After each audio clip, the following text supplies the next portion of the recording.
Now जो अभी हमने इतने सारे मेथड्स देखे लेवलिंग के, डिफरेंट टाइप्स देखे मेथड, डिफरेंट टाइप्स देखे हमने लेवलिंग के।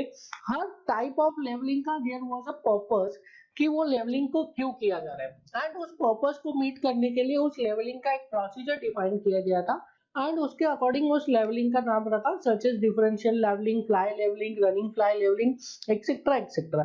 सिमिलरली ये जो रेसिप्रोकल लेवलिंग है, reciprocal levelling is also a special procedure of levelling जो एक पर्टिकुलर रिक्वायरमेंट को मीट करने के लिए किया जाता है, एक पर्टिकुलर केस में किया जाता है। नाउ ये रेसिप्रोकल लेवलिंग कब किया जाता है? Now this levelling, this procedure of leveling is followed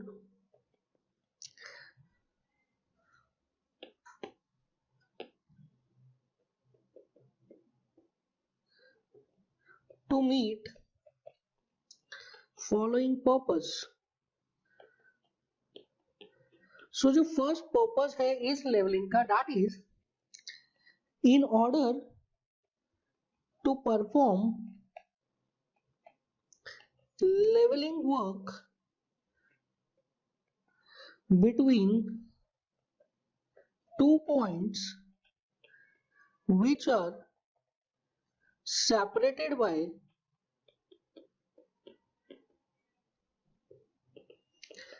long depressed obstruction.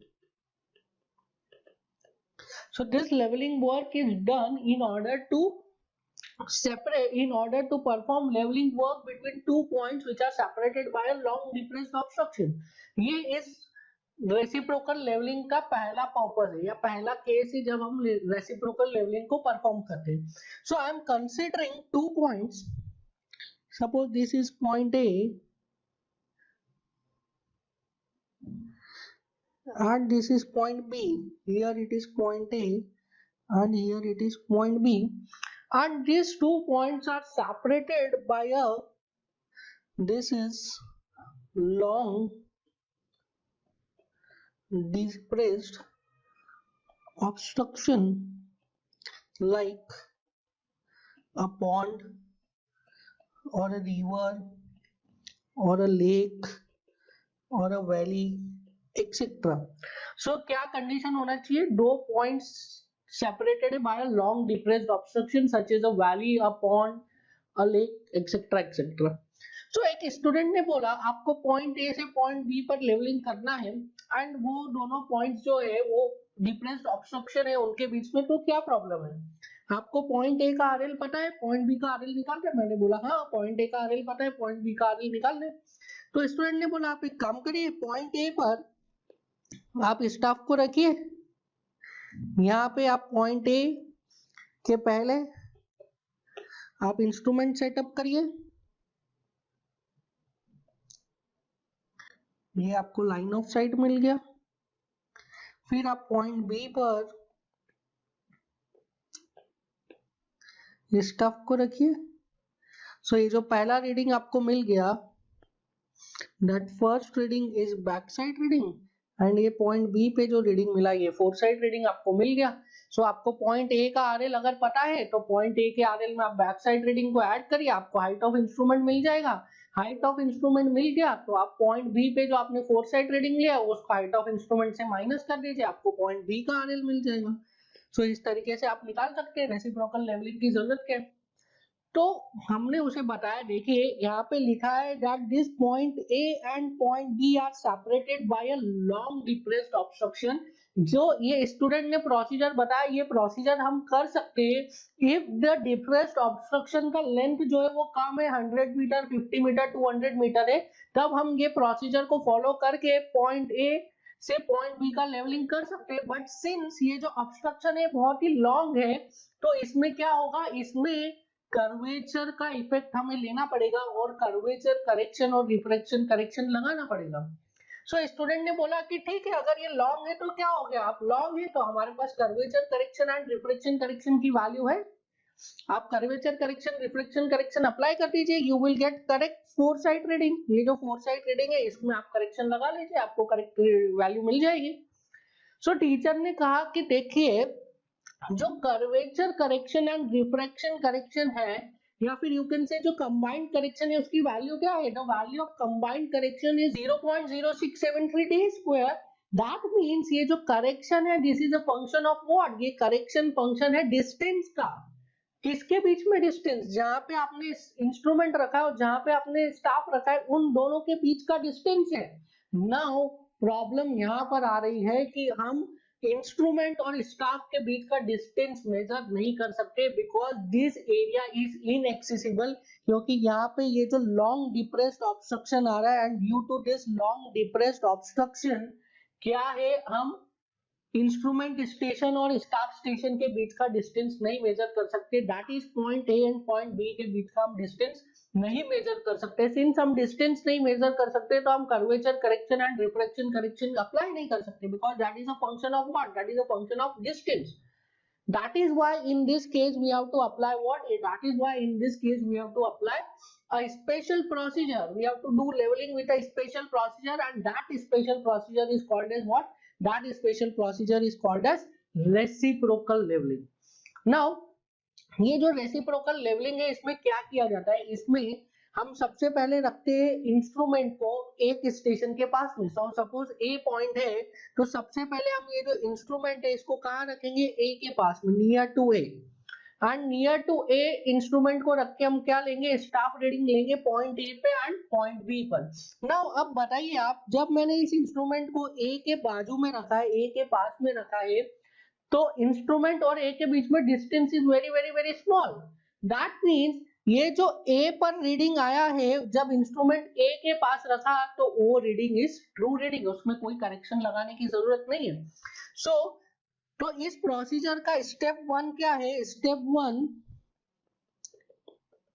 Is place instrument near point A. So जब हमने इंस्ट्रूमेंट को पॉइंट ए के पास में रखा है, and then we have calculated staff reading, so can I write true staff reading?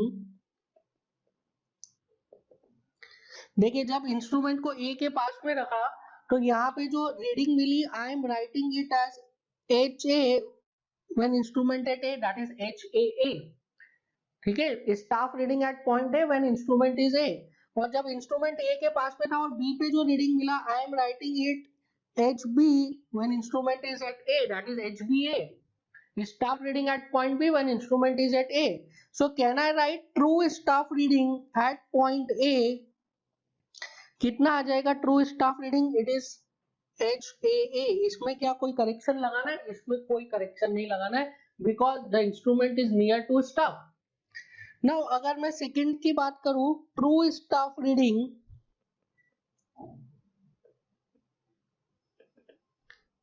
At B, so can I write it is H B when instrument is A plus correction.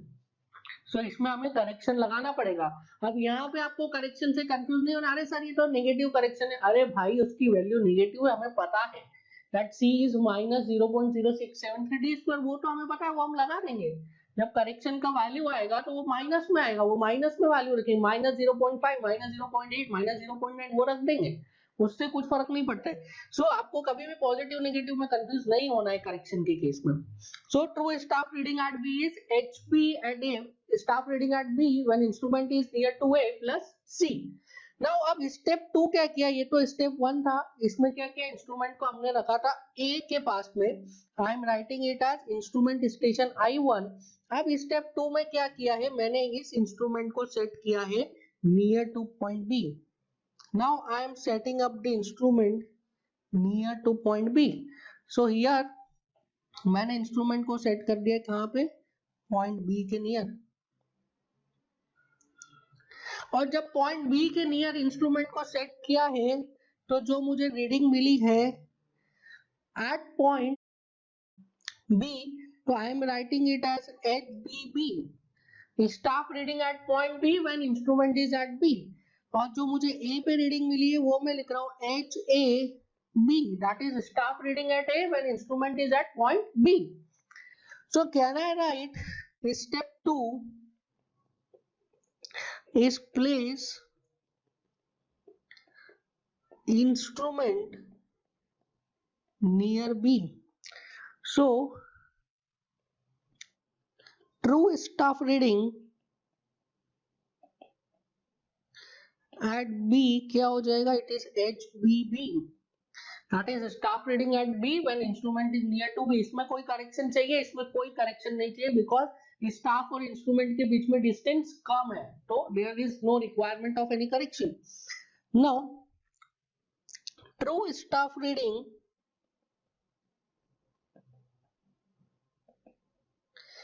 at A, can I write it as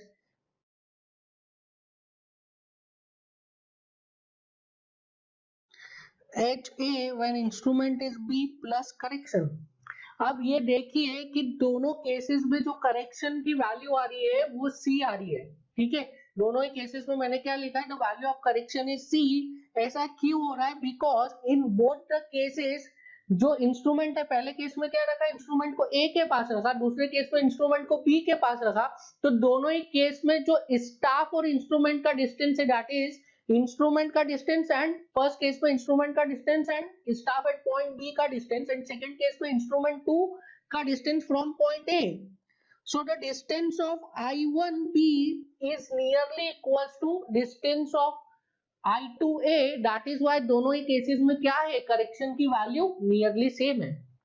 समझ में आ रहा है? दोनों ही cases में correction की value same क्यों आ रही है? बिकॉज यहाँ पे एक नोट करके लिख लीजिए, correction in both cases is equal because I1B is nearly equals to I2A. I1B is the distance of instrument station, first instrument station from point B, and I2A is distance of second instrument station from point A. ये दोनों distance nearly equal है और हमें पता है correction किसके proportion होता है, it is equals to 0.0673 d square. So D अगर equal है तो वहां पे correction की value भी equal होगी. So I am writing it as equation 1 and this one is as equation 2. So I am writing 1 minus 2. Equation 1 minus equation 2. Now before writing this, can I calculate height difference, or you can say elevation difference? So this is h, that is elevation difference between point A and B. So can I write the value of h, that is elevation difference, this is equals to दो points के बीच में elevation difference क्या होता है, उन दोनों points के बीच में ट्रू स्टाफ रीडिंग का difference. So I can write true staff reading at B minus true staff reading at A. So यहाँ पे लिखिए true staff reading at B कितना आ रहा है, it is H B A plus C minus H A A. This is my equation number 1. Now if I write elevation difference in case 2, so can I write elevation difference in case 2 will also be equals to true staff reading at point B minus true staff reading at point A. हमने पढ़ रखा है that elevation difference दो point का उनके staff reading के difference के बराबर होता है. So H is equals to HBB minus HAB plus C. So this is equation number 2. So if I write equation 1 minus equation 2, or I will write equation 1 plus equation 2. So can I write H plus H is equals to HBA plus C minus HAA plus HBB minus HAB plus C. So यहाँ से C and C cancel हो जाएंगे.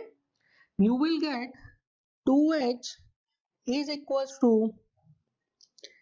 HBA minus HAA plus HBB minus HAB. So H, that is elevation difference, this is equals to HBA minus HAA plus HBB minus HAB whole divided by 2.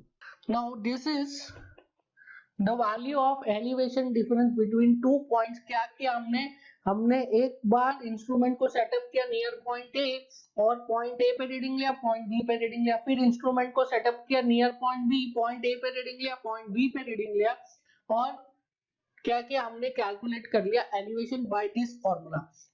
अब इस formula को थोड़ा सा समझिए, ये क्या है, जो ये फर्स्ट वैल्यू है H B A minus H A, ये क्या वैल्यू है, ये क्या वैल्यू है, this is nothing but difference of staff reading when instrument is set up near to point ए।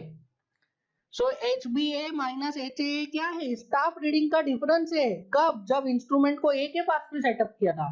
फिर ये दूसरा जो टर्म है H B B minus H A B, ये क्या है, ये स्टाफ रीडिंग का डिफरेंस है जब इंस्ट्रूमेंट को बी के पास में सेटअप किया था। सो आपको क्या करना है, स्टाफ को ए के पास में सेटअप करना है, दोनों इंस्ट्रूमेंट को आपको ए के पास सेटअप करना है, दोनों स्टाफ पे रीडिंग लेना है, उनका डिफरेंस ले लीजिए। फिर इंस्ट्रूमेंट को बी के पास सेटअप करिए, दोनों स्टाफ पे रीडिंग लीजिए, उनका डिफरेंस ले लीजिए, दोनों डिफरेंस को ऐड करिए, divided by 2, you will get the difference of elevation between the two points. So this is the procedure जिससे हम क्या कर सकते हैं, दो पॉइंट जो कि separated by a long difference obstruction, उसके बीच में हम करेक्ट डिफरेंस ऑफ एलिवेशन को कैलकुलेट कर सकते हैं by following this reciprocal levelling. इसका क्या प्रोसीजर, इसका यही प्रोसीजर है, पहले स्टाफ को आप पहले इंस्ट्रूमेंट को सेटअप करिए पॉइंट ए के बाजू में, फिर इंस्ट्रूमेंट को सेटअप करिए पॉइंट बी के बाजू में। पॉइंट ए के बाजू में जब आपने इंस्ट्रूमेंट को सेटअप किया तो दोनों स्टाफ पे रीडिंग लीजिए, उनका डिफरेंस ले लीजिए। फिर पॉइंट बी के बाजू में इंस्ट्रूमेंट को सेटअप करिए, दोनों स्टाफ का रीडिंग लीजिए, उनका डिफरेंस ले लीजिए, दोनों डिफरेंस को ऐड करिए, divided by 2, you will get what, you will get the difference of elevation between the 2 points. Now ये तो हो गया first purpose of reciprocal leveling. Now there is one more purpose for reciprocal leveling, and that purpose is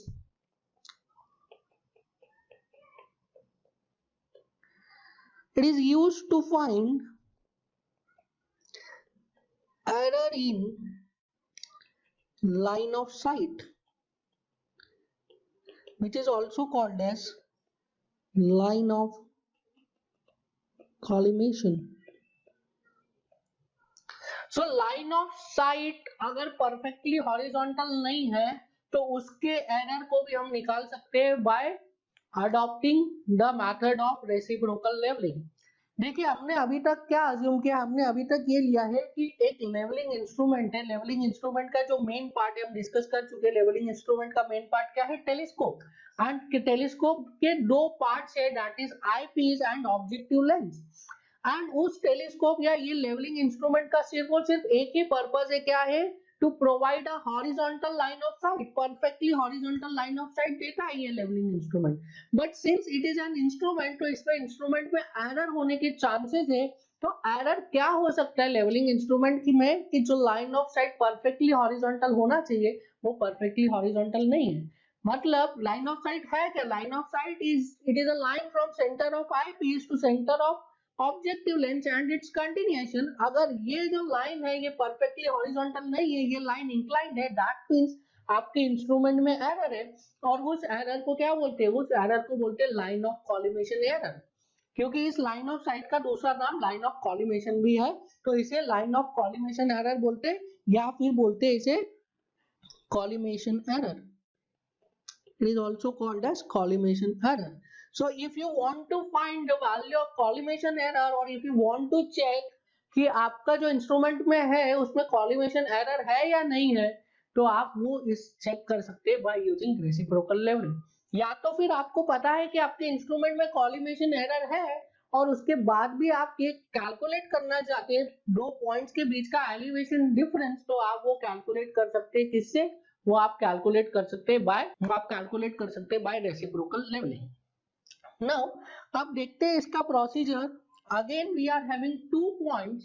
now अब ये जो दो points है, ये दो पॉइंट्स कोई लॉन्ग डिप्रेस ऑब्स्ट्रक्शन से सेपरेटेड नहीं है, ठीक है, it is not separated by a long depressed obstruction, simple दो पॉइंट्स है। बट हमें ऐसा डाउट है कि जो हमारा इंस्ट्रूमेंट है उसमें लाइन ऑफ कॉलिमेशन का एरर है, या फिर हम उस इंस्ट्रूमेंट को चेक करना चाह रहे हैं कि उसमें लाइन ऑफ कॉलिमेशन का एरर है या नहीं है। So I am considering two points A and B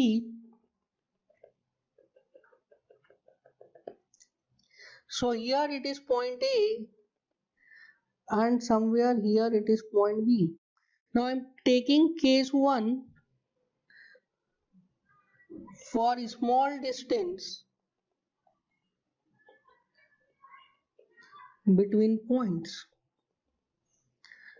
A and B. A और B पॉइंट्स के बीच में ये केस में डिस्टेंस कम है, ठीक है। दैट मींस इसमें कोई कर्वेचर करेक्शन का एरर नहीं आएगा, कोई रिफ्रैक्शन करेक्शन का एरर नहीं आएगा। नाउ सो क्या करूंगा मैं, अगेन इंस्ट्रूमेंट को सेट करूंगा near to point A. So I am setting up the instrument near to point A. So हमने इंस्ट्रूमेंट को सेट कर लिया near to point A and staff को कहाँ रखा है, स्टाफ को रखा ए पॉइंट पे, देन स्टाफ को रखा हमने बी पॉइंट पे। नाउ इन दिस केस मुझे क्या डाउट है, मुझे डाउट है that this line of collimation is not horizontal. So मैं यहाँ पे बना रहा हूँ लाइन ऑफ कॉलिमेशन को, बट इस बार ये लाइन ऑफ कॉलिमेशन हॉरिजॉन्टल नहीं रहेगी। देखिए मैं थोड़ा सा एग्जैगरेट करके बता रहा हूँ, ठीक है। This line of collimation is not horizontal in this case. Now ये जो लाइन ऑफ कॉलिमेशन है ये कैसी होनी चाहिए थी, ये परफेक्टली हॉरिजॉन्टल होनी चाहिए थी, बट ये line of collimation perfectly horizontal नहीं है। इसका मतलब क्या है कि ये जो रीडिंग अब मुझे मिलेगी, ये रीडिंग, इस रीडिंग में कुछ एरर होगा। सो ये देखिए पॉइंट ए पर जो एरर है that is very very very less. So point A पर जो नेग्लिजिबल एरर आएगा बिकॉज इंस्ट्रूमेंट जो है वो स्टाफ के बहुत पास में है। एंड आप खुद ही सोचिए लाइन ऑफ एलिमेशन कॉलिमेशन का एरर है, मतलब line is not perfectly horizontal. तो जितने ज्यादा डिस्टेंस पे देखोगे उतना ज्यादा क्या होगा, एरर बढ़ता जाएगा। और जितना कम डिस्टेंस होगा स्टाफ और इंस्ट्रूमेंट के बीच में उतना एरर क्या होगा, उतना एरर कम होगा। सो पॉइंट ए पे जो रीडिंग आएगी उसमें जो एरर होगा that is very very very negligible because instrument और पॉइंट ए बहुत ही पास पास है। बट पॉइंट बी पर जो एरर आएगा that is not negligible. This error is called as collimation error, ठीक है। This error is called as collimation error. Now आप ये ध्यान रखेंगे हम जो यहाँ पे पढ़ रहे हैं ये एरर पढ़ रहे हैं, और आपको पता है एरर और करेक्शन में क्या डिफरेंस है, दोनों एक दूसरे के ऑपोजिट होते हैं। सो ये जो अभी टॉपिक पढ़ रहे हैं this is line of collimation error और collimation error, this is an error, आप ध्यान रखेंगे इस चीज को। सो यहाँ पे क्या आ गया, ये जो हमारा स्टाफ रीडिंग, स्टाफ की जो दो रीडिंग्स, एक हॉरिजॉन्टल लाइन से आ रही है और एक इंक्लाइंड लाइन से आ रही है, इन दोनों रीडिंग्स के बीच का जो डिफरेंस है वो क्या है हमारा, that is an error. So I can write this reading as measured value and this reading as true value लिख सकते हैं हम। So जो मैं इंस्ट्रूमेंट से देखूंगा वो कौन सी रीडिंग देखूंगा, जो इंस्ट्रूमेंट से मैं रीडिंग देखूंगा that is HBA, करेक्ट है ना। HBA क्या है, staff reading at B when instrument is at point A। और जो पॉइंट ए पे मैं रीडिंग देखूंगा that is HAA, staff reading at A when instrument is at point A, instrument is near to point A। And इन दोनों points that is A and B points का मुझे elevation difference पता है, capital H। कैसे पता है, अभी हमने कैलकुलेट किया रेसिप्रोकल लेवलिंग से। सो दोनों पॉइंट्स के बीच का मुझे एलिवेशन डिफरेंस पता है दैट इज कैपिटल H। कैसे निकाला हमने, capital H is equals to HBA minus HAA plus HBB minus HAB divided by 2। पहले इंस्ट्रूमेंट को रखा A के पास में, फिर इंस्ट्रूमेंट को रखा B के पास में, और पहले जब A के पास में इंस्ट्रूमेंट को रखा था तो दोनों स्टाफ पे रीडिंग लिया, उसका डिफरेंस ले लिया। फिर B के पास में इंस्ट्रूमेंट को रखा, दोनों स्टाफ पे रीडिंग लिया, उसका डिफरेंस ले लिया। दोनों ही केसेस में कुछ ना कुछ एरर आया, और वो जब दोनों को ऐड किया तो वो एरर कैंसिल आउट हो गया, डिवाइडेड बाय 2 किया तो आपको क्या मिल गया, आपको मिल गया दैट इज लेवल डिफरेंस और elevation difference between the points A and B। Now अब मैं ये एलिवेशन डिफरेंस कैलकुलेट कर चुका हूं ऑलरेडी रेसिप्रोकल लेवलिंग के मेथड से, और अब मैं चेक करना चाह रहा हूं कि जो मेरा इंस्ट्रूमेंट है उसमें कॉलिमेशन एरर है या नहीं है। सो कॉलिमेशन एरर को कैलकुलेट करने के लिए आप क्या करोगे, सबसे पहले तो आप लेवल डिफरेंस कैलकुलेट करोगे by following the procedure of reciprocal levelling, and then you will check. देखिए यहां से हम चेक करेंगे। So measured value at B कितना है, इट इज HBA, लिख सकते हैं measured value at B is HBA। Can I write true value at B कितना होना चाहिए, ट्रू वैल्यू एट बी कितना होना चाहिए, ट्रू वैल्यू एट बी होना चाहिए जो रीडिंग स्टाफ पे आ रही है HAA plus capital H। So true value आनी चाहिए जो स्टाफ रीडिंग की पॉइंट बी पे, वो क्या होगी, पॉइंट ए पे जो स्टाफ रीडिंग आ रही है plus H। So true value is equal to measured value plus correction. So can I write correction is equal to true value minus measured value, लिख सकते हैं। And we know that error is negative of correction, so error is equals to measured value minus true value. Error is equals to measured value minus true value. आपको इसी तरीके से याद रखना है, बिकॉज इसमें बहुत ही कंफ्यूजन है स्टूडेंट्स को। True value, measured value, correction, इसमें बहुत कंफ्यूजन है। आपको सिर्फ एक लाइन याद रखनी है, that true value is equals to measured value plus correction, बस। True value is equals to measured value plus correction, और ये लॉजिकली याद भी हो जाता है। ट्रू वैल्यू क्या है, मेजर्ड वैल्यू प्लस करेक्शन, जो आपने मेजरमेंट किया उसमें आप करेक्शन अप्लाई करोगे तो आपको ट्रू मिल जाएगा। सो true value is measured value plus correction. यहाँ से आप करेक्शन निकाल लीजिए, correction is true value minus measured value. फिर आप एरर निकाल लीजिए, error is measured value minus true value. अब हमारे केस में देखिए, अगर मैं एरर की बात करूं, error is equal to ECL, जो मेजर्ड वैल्यू कितनी है, HB when staff is near to A। सो HB when staff is near to A minus HA when staff is near to A plus capital H। ये हमारा क्या हो गया, error. So I can right the value of ECL is equals to HB when staff is near to A minus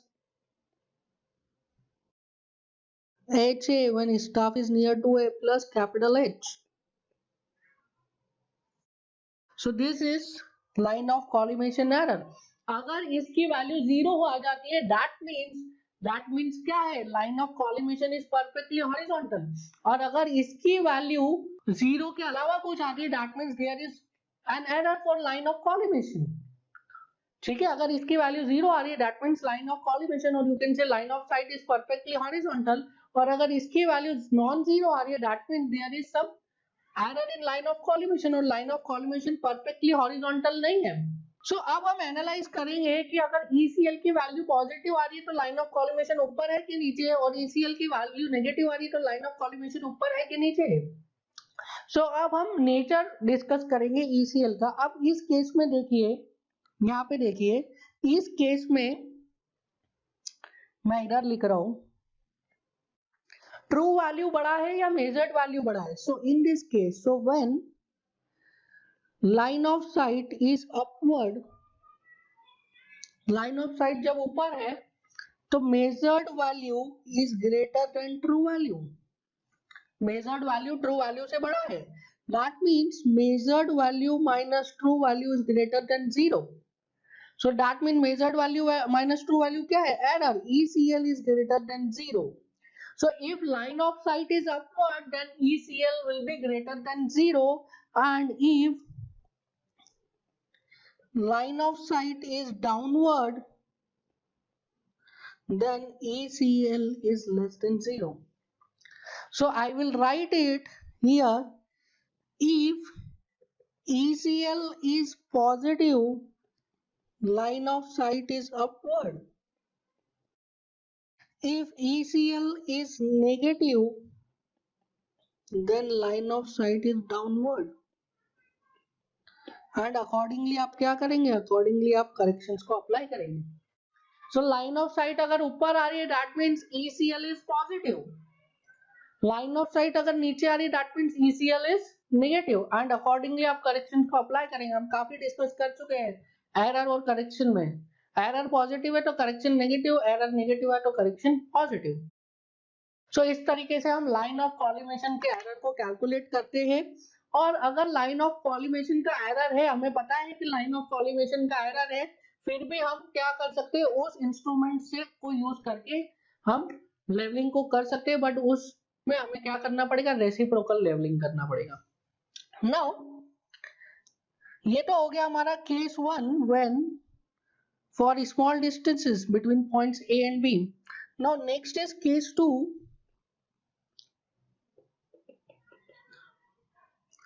If points are far, or I will say if curvature effect is considered.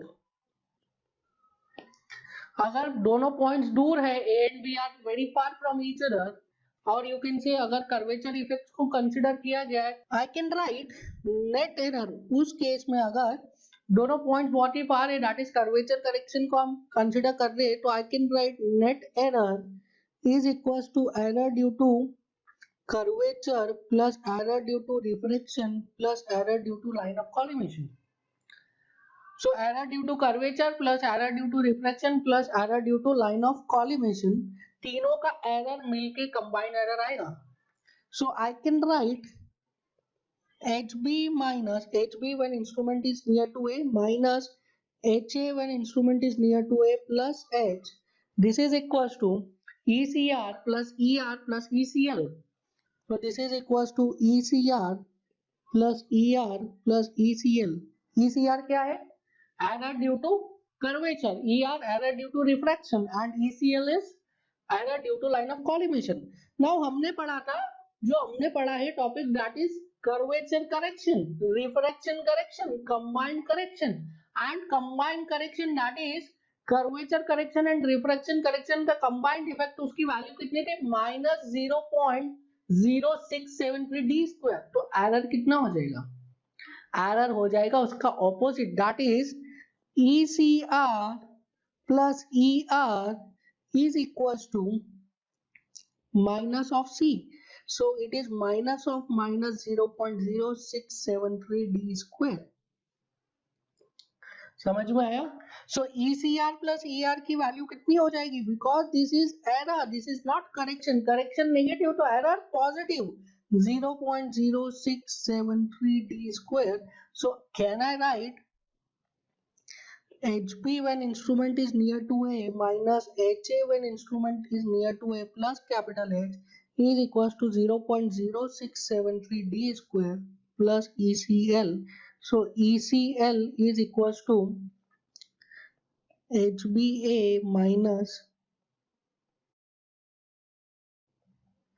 HAA plus capital H minus 0.0673 d square. If ECL is negative, then LOS is downward. If ECL is positive, then LOS is upward. Normally ये वाला आपको कम ही पूछता है, when two points are far away. Normally दोनों points को near वाला ही पूछता है, सो वो आपको इजीली पता है, ये भी आपको पता है। नाउ अब एग्जाम में क्या पूछा जाता है, एग्जाम में पूछा जाता है line of collimation error per unit length. So exam में आपसे क्या पूछेगा, एग्जाम में आपसे पूछेगा line of collimation error per unit length. Now in this case क्या है, जो दो स्टाफ है, दो पॉइंट है ए एंड बी, उसके बीच का डिस्टेंस कितना है, capital T. So can I right in D distance error is ECL. So can I write in unit distance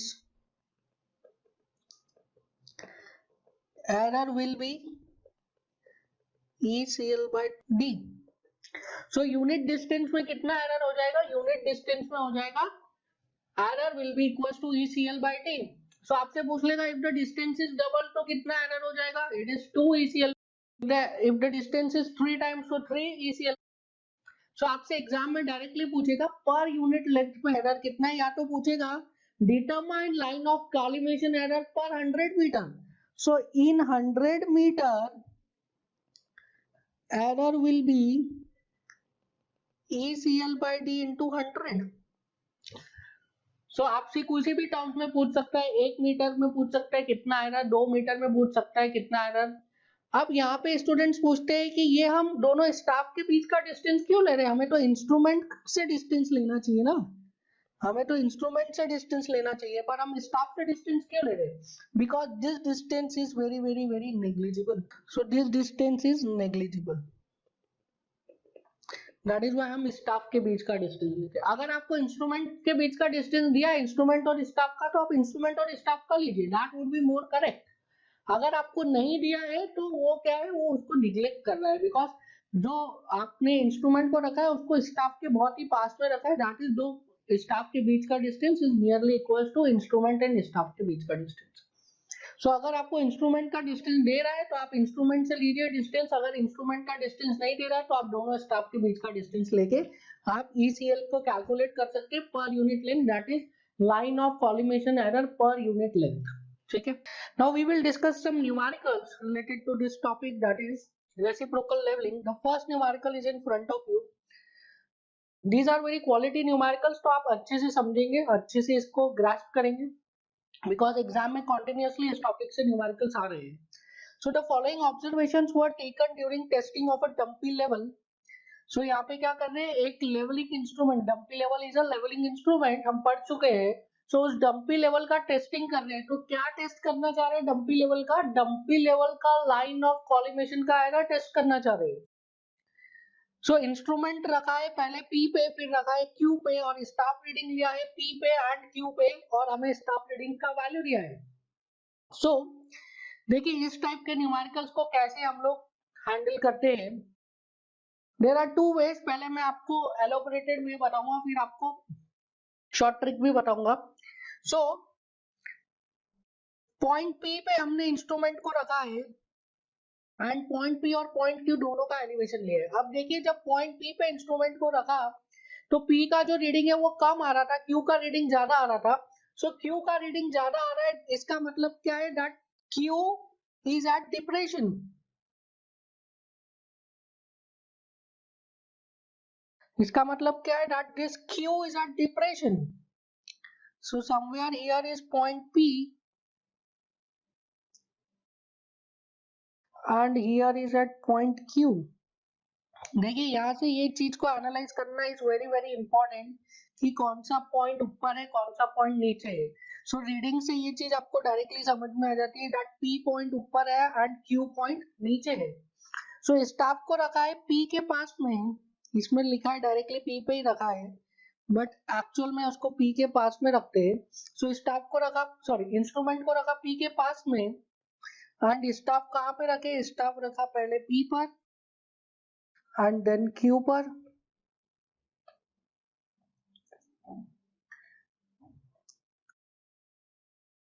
and ये आया हमारा लाइन ऑफ साइट।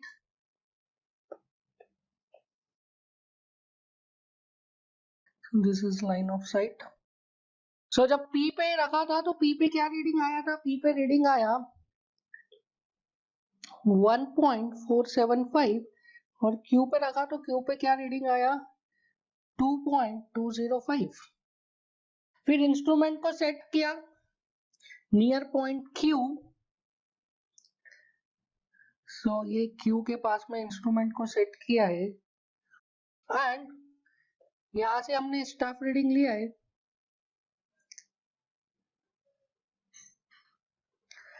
सो ये staff reading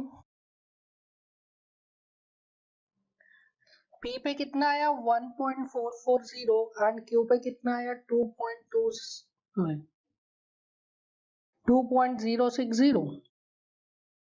Now we can calculate the value of elevation difference between these 2 points. Calculate कर सकते हैं। So the value of capital H is equals to, देखिए हमको simple इसका फॉर्मूला भी पता है, आप चाहे तो फॉर्मूला से भी लिख सकते हैं, और आपको कॉन्सेप्ट भी पता है। पहले एक स्टाफ के पास में इंस्ट्रूमेंट सेट करो, दोनों स्टाफ पे रीडिंग लो, उसका डिफरेंस लिख लो। तो पॉइंट P के पास में स्टाफ को सेटअप किया, दोनों रीडिंग्स लिया मैंने उनका डिफरेंस कितना हो जाएगा 1.475 माइनस 2.205। फिर दूसरे स्टाफ के पास में इंस्ट्रूमेंट को रखो, दोनों स्टाफ पे रीडिंग का डिफरेंस ले लो। सो दूसरे स्टाफ के पास में इंस्ट्रूमेंट को रखा, दोनों का डिफरेंस ले लिया 1.440 माइनस 2.060 डिवाइडेड बाय 2। सो यहाँ से h की वैल्यू आ जाती है। सो h की वैल्यू कितनी आ जाती है? It is 0.73 plus 0.62 divided by 2 तो 0.675। ये आ गया h का वैल्यू। अब मुझे पता है ये जो h है, पॉइंट q है वो नीचे है, पॉइंट p है वो ऊपर है। दैट मींस q का जो RL है वो कम है p से, और p का RL ज्यादा है। सो can I right when instrument is near P, so measured value at Q कितना आ रहा था? It is 2.205 and can I write true value at Q कितना हो जाएगा? True value at Q is equals to staff reading at P, that is 1.475 plus 0.675. So कितना आ गया 1.475 plus 0.675, this is 2.15. So can I write the value of error? So true value is equals to measured value plus correction. So correction क्या हो जाएगा? True value minus measured value. So error क्या हो जाएगा? Measured value minus true value. ठीक है, तो यहाँ से हमने एरर लिखा, error is measured value minus true value. Measured value is 2.205 and true value is 2.15। जब एरर कितना हो जाएगा? Plus 0.055। So the correct answer is plus 0.055, that is A. So इस तरीके से हम क्या कर सकते हैं? इस तरीके से हम कैलकुलेट कर सकते हैं। क्या किया हमने पहले दोनों का हाइट डिफरेंस निकाला, एलिवेशन डिफरेंस निकाला पॉइंट P एंड Q का, दैट इज कैपिटल H, और हमने एनालाइज किया कि पॉइंट P नीचे है या पॉइंट Q नीचे है। ये एनालिसिस करना is very very very important, otherwise आपका आंसर बिल्कुल गलत आएगा। सो आपने एनालाइज किया कि पॉइंट Q नीचे है, पॉइंट P ऊपर है। सो उससे हमने लिखा Q का ट्रू रीडिंग क्या होगा? True staff reading of point Q, that is true value. So that is staff reading at P plus elevation difference. Otherwise अगर पॉइंट के ऊपर होता तो माइनस एलिवेशन डिफरेंस आता, तो ये एनालिसिस करना is very important. So plus elevation difference से हमें ट्रू वैल्यू मिल गई स्टाफ रीडिंग की। मेजर्ड वैल्यू हमें पता ही थी, दोनों का डिफरेंस लिया, that is measured value minus true value. आपको क्या मिल गया? एरर मिल गया। ये एरर करेक्शन में आपको बिल्कुल भी कंफ्यूज नहीं होना, मैं पहले भी बता चुका हूँ। आपको सिर्फ एक लाइन याद रखनी है, that is true value is equal to measured value plus correction. True value is measured value plus correction, बस आपको ये लाइन याद रखनी है और इससे आपको करेक्शन की वैल्यू निकाल देनी, फिर एरर पूछा है तो एरर की वैल्यू निकाल। सो ये हो गया एक मेथड सॉल्यूशन का। आप इसी क्वेश्चन को दूसरा मेथड से भी सॉल्व कर सकते हैं। नाउ मेथड 2 में देखिए क्या कर रहे हैं हम। Method 2 will solve by formula. हमारे पास फॉर्मूला था capital H, that is difference in elevation is equal to HP when instrument is near B minus HA when instrument is near B plus HB when instrument is near A minus HA when instrument is near A divided by 2। ये हमारे पास formula था already. So value रखिए HB when instrument is near B, क्या value है इसकी? HP, तो इसको मैं P और Q के टर्म्स में भी लिख सकता हूँ, तो HQ when instrument is near Q minus HP when instrument is near Q plus HQ when instrument is near P minus HP when instrument is near P divided by 2। So value रख दीजिए इसकी। HQ when instrument is near to Q, that is 2.060, so this is 2.060 minus HP when instrument is near to Q, that is 1.440 plus HQ when instrument is near P, so HQ कितना आ गया? HQ when instrument is near to P है 2.205 and HP when instrument is near to P is 1.475 whole divided by 2. So the value of H is coming out to be 0.675. Now हमारे पास line of collimation का error है. Line of collimation error is equals to HB when instrument is at A minus HA when instrument is at A plus capital H. This is the formula. So I can write HCl is equals to HQ when instrument is at P minus HP when instrument is at P plus capital H. So ECl की value आ गई HQ when instrument is at P is 2.205 minus HP when instrument is at P is 1.475 plus capital H is 0.675. कितनी आ जाती है value? ECl is equals to 2.205 minus 1.475 plus 0.675. This is plus 0.055. So आप चाहे तो you can solve the numerical by formulas और आप चाहे तो उसको concept से भी solve कर सकते हैं. हमने already concept अच्छे से discuss किया हुआ है. Now इस numerical को solve करते हैं. देखिए इस numerical को मैं आपको एक और short method बता रहा हूँ. So हम क्या करते थे इस टाइप के न्यूमेरिकल्स को सॉल्व करने के लिए हम क्या करते थे, पहले एक स्टाफ के पास में इंस्ट्रूमेंट को रखते थे और दोनों स्टाफ पे रीडिंग ले लेते थे, उनका डिफरेंस ले लेते थे. So that is reading on P1 when instrument is at P. So this is reading on P1 when instrument is at P. This is reading on Q1 when instrument is at P. तो इन दोनों का difference ले लेते हैं. कितना आया 2.8 minus 1.7 that is 1.1. फिर इसका डिफरेंस ले लीजिए 2.7 minus 1.8 that is 0.9. So H कितना हो जाएगा 1.1 plus 0.9 divided by 2 that is 1.0. So P1 का आपको RL पता है और Q1 का आपको RL निकालना है, तो आपको एनालाइज करना पड़ेगा कि P1 ऊपर है कि Q1 ऊपर है. So जब P पे हमने इंस्ट्रूमेंट रखा तो क्या देखा कि P1 का रीडिंग ज्यादा आ रहा है, Q1 का रीडिंग कम आ रहा है. P1 का रीडिंग ज्यादा आ रहा है, Q1 का रीडिंग कम आ रहा है. इसका मतलब क्या है, P1 का रीडिंग ज्यादा आ रहा है, दैट मींस P1 नीचे है, Q1 ऊपर है. सो RL क्या हो जाएगा, RL हो जाएगा RL of Q1 is equals to RL of P1 plus H. So it is 100.0 plus 1 that is 101.0 meter. So correct option is C. So आप देखिए कितना शॉर्ट ट्रिक से हमने इजीली इसको सॉल्व कर लिया. आपको कुछ नहीं करना, आपको कॉन्सेप्ट याद रखना है. दैट रेसिप्रोकल लेवलिंग में क्या करते हैं, एक स्टाफ के पास में इंस्ट्रूमेंट को रखिए, दोनों स्टाफ पे रीडिंग लीजिए, फिर दूसरे स्टाफ के पास में इंस्ट्रूमेंट लीजिए, दोनों स्टाफ पे रीडिंग लीजिए. जब एक स्टाफ के पास में इंस्ट्रूमेंट रखा है तो दोनों स्टाफ के रीडिंग का डिफरेंस ले लो, फिर दूसरे स्टाफ के पास में इंस्ट्रूमेंट रखो, दोनों स्टाफ रीडिंग का डिफरेंस ले लो, दोनों डिफरेंस को ऐड करो, divided by 2 we give you what, दोनों पॉइंट्स के बीच में एलिवेशन का डिफरेंस आ गया. अब दोनों पॉइंट्स का एलिवेशन को एनालाइज कर लो थोड़ा सा कि कौन सा पॉइंट ऊपर है कौन सा पॉइंट नीचे है. उसके हिसाब से एक पॉइंट का RL पता है, उसमें एलिवेशन को प्लस करो या माइनस करो तो दूसरे पॉइंट का आपको एलिवेशन का RL पता चल जाएगा. So this was the first method. Now second method हम फॉर्मूला से जा सकते हैं, that H is equals to staff reading at B when instrument is at B minus staff reading at A when instrument is at B plus staff reading at B when instrument is at A minus staff reading at A when instrument is at A divided by 2. इसको मैं P और Q के form में भी लिख देता हूँ. staff reading at Q when instrument is at Q minus staff reading at P when instrument is at Q plus staff reading at Q when instrument is at P minus staff reading at P when instrument is at P divided by 2. Values रख दीजिए इसकी.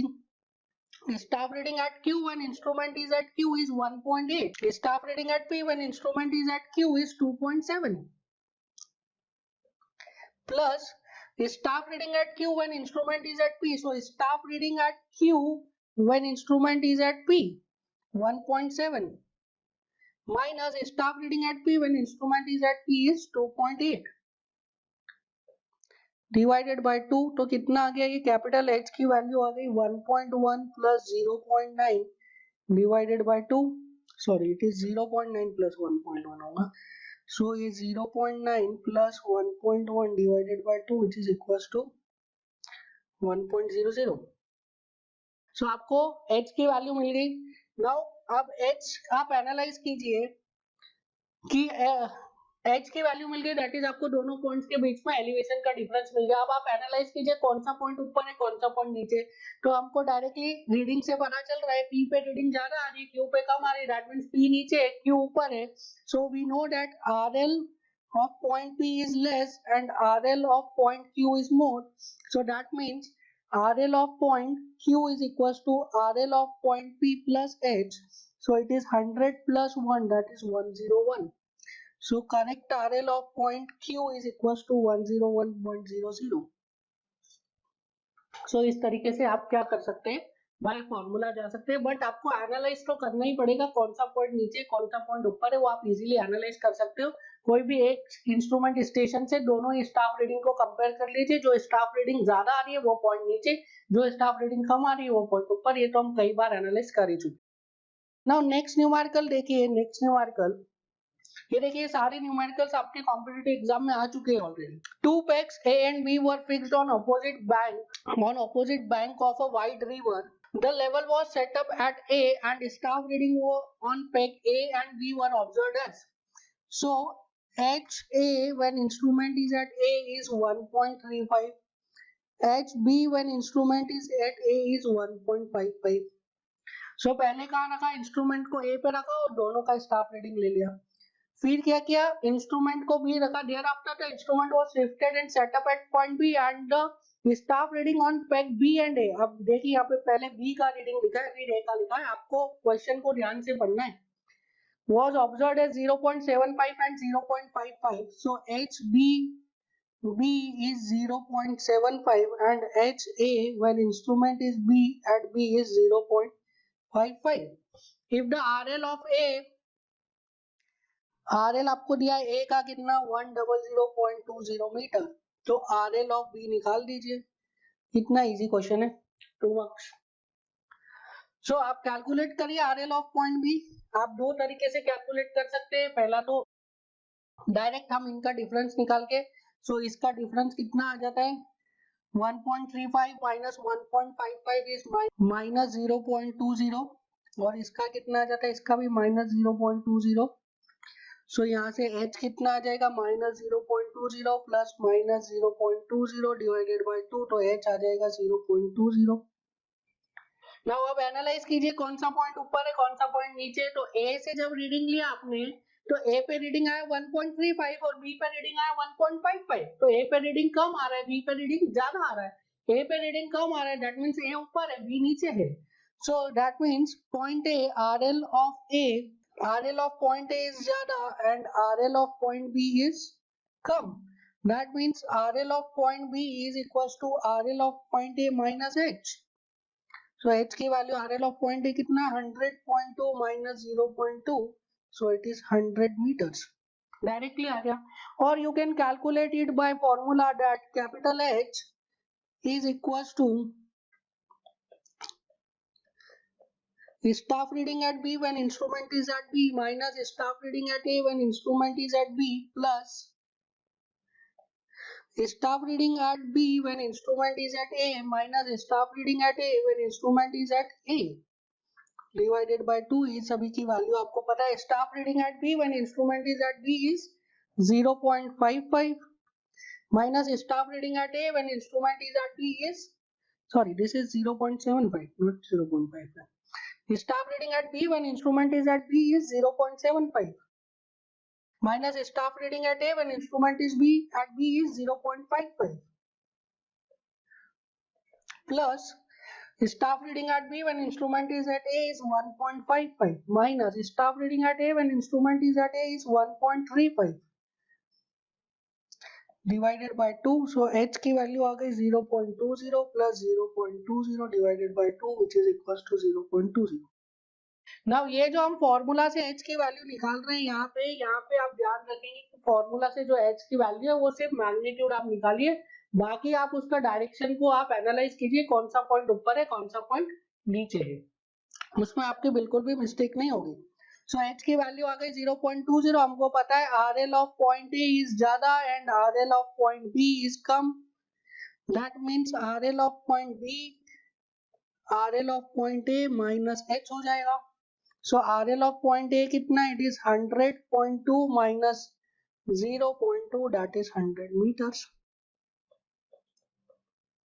ठीक है. सो इस तरीके से आप क्या कर सकते हैं, इस तरीके से आप रेसिप्रोकल लेवलिंग की जो न्यूमेरिकल्स है उनको आप अटेम्प्ट कर सकते हैं, उनको सॉल्व कर सकते हैं इजीली. बस आपको ध्यान रखना है कि जो h है वो h आपको मैग्नीट्यूड दे रहा है और आपको उसका डायरेक्शन आपको देखना है कि कौन सा पॉइंट ऊपर है कौन सा पॉइंट नीचे है.